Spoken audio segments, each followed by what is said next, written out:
Thunderstorms are continuing to track northwards across central England and Wales.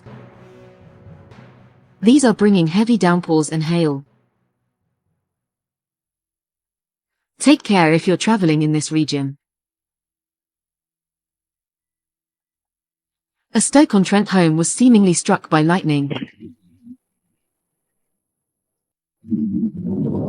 causing a massive explosion, as captured on a security camera.